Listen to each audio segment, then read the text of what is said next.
What is up, everyone? Jeremy here. In this video, I'm going to be taking my first look at a new to me plugin that's been out for about a year now and has somehow slipped under my radar. Anyways, I recently found out about this thing, and specifically that is Drumflex by Drumforge. Now, this is a drum mixing utility or plugin that apparently can produce some George Lever level punchy drums. And I'm gonna go ahead and check this thing out in this video.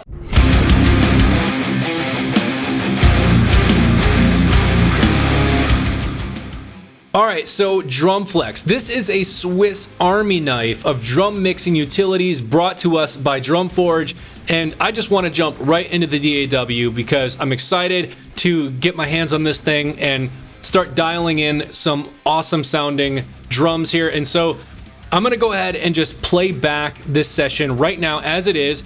I do have Drumflex on my drum bus, on my snare sum, and my kick sum, but everything is off, so it's essentially there's no processing happening in Drumflex. So here you go, just so you can hear what session we're working with before anything that I've done in Drumflex, and this is what it sounds like.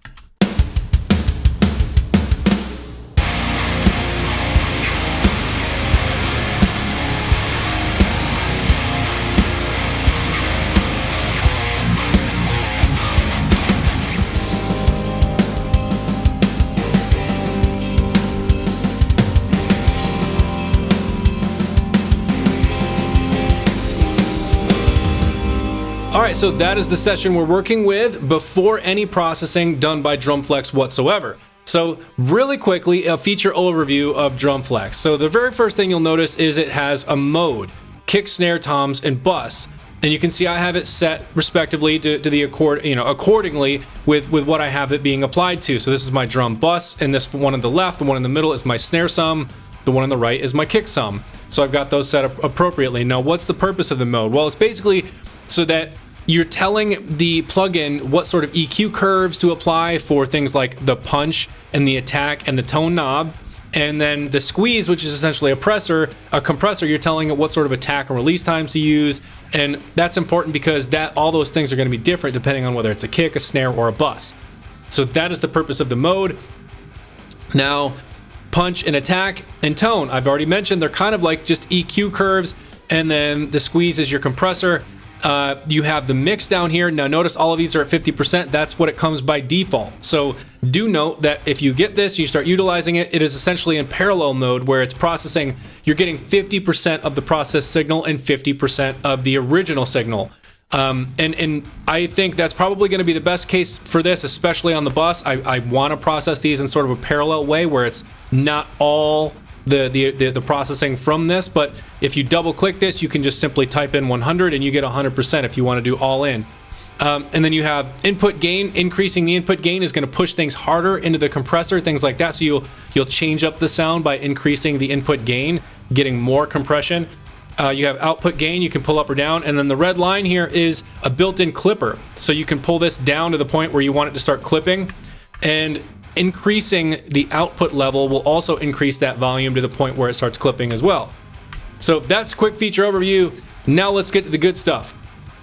Let's start dialing in some tones, and we're going to start on the right and work our way to the left. That being, we're going to do the kick first, then the snare, and then we'll wrap things up with the bus and try to glue everything together and add some weight and punch and liveliness to these in that bus. So let's go ahead and start processing our kick and see what this thing sounds like. And to do this, I am going to solo the drums just to make it a little bit easier to hear things. At the very end, we'll listen to things back in context with the full mix. But here we go, soloed drums, and we're going to start dialing in the kick.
All right, so there you go. I mean, in a matter of what, just a minute and a half, I was able to add some serious weight and punch and drive to this kick drum.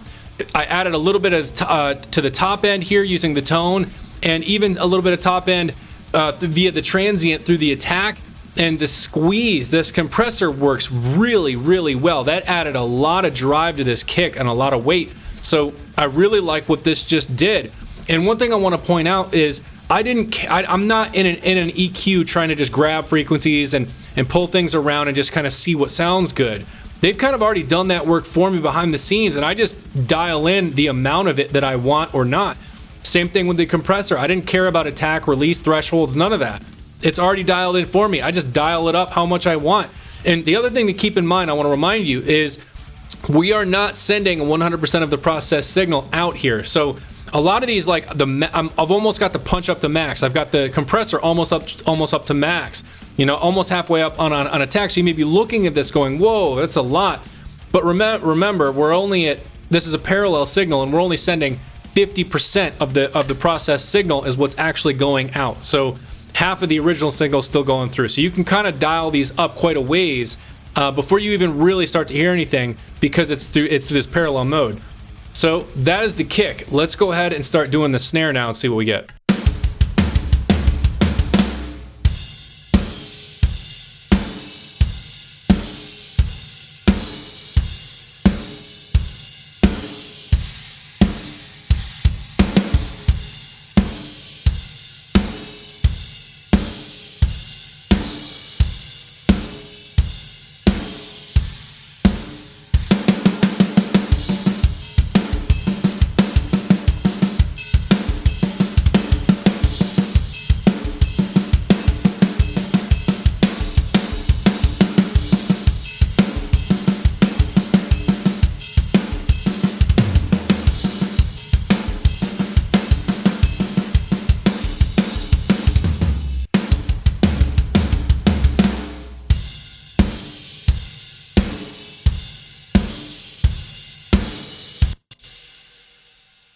Again, I mean, I kind of ended up with similar settings as the kick.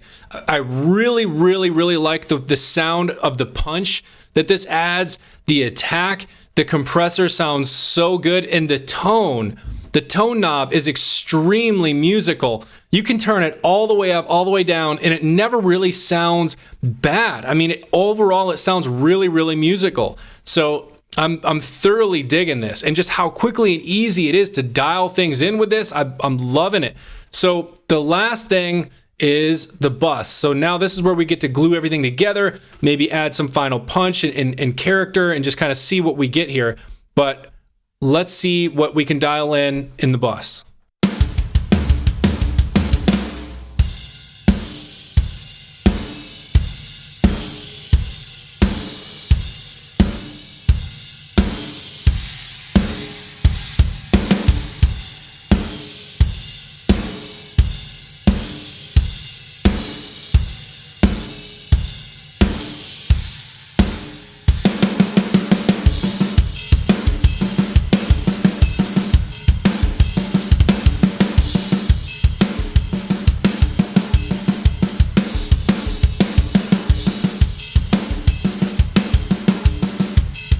So right there you go. You can see again just how quickly and easily it is to dial in some incredible sounding drums with this plugin. I mean, I'm honestly blown away at the simplicity of this, but also the musicality, just how musical the whole thing sounds, from the compressor to the punch, the attack, the tone, the EQ curves. Everything that they've done in this is so good. It sounds so good. This is absolutely going to become a new staple in my mixing tool belt. I mean, or toolbox, whatever you want to call it. This is absolutely going to be making it into more of my mixes, just because of how quickly and easily it is to dial in some really good sounding drums. So the last thing we'll do is a quick A/B comparison before and after Drumflex. So I'm going to disable all these, play it back, and then I'll enable them one at a time, starting with the kick, then the snare, then the bus, and you can really hear how it all comes together. And we're going to do this again in the full context of the mix. So here we go.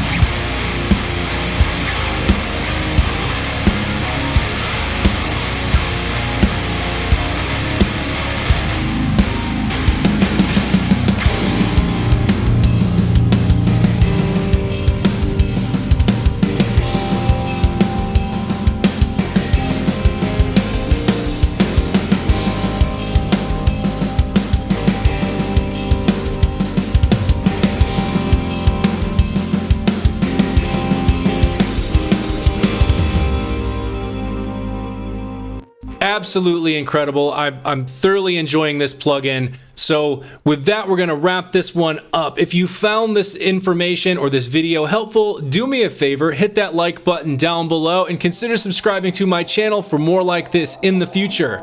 With that, I want to thank you for watching and thank you for your support.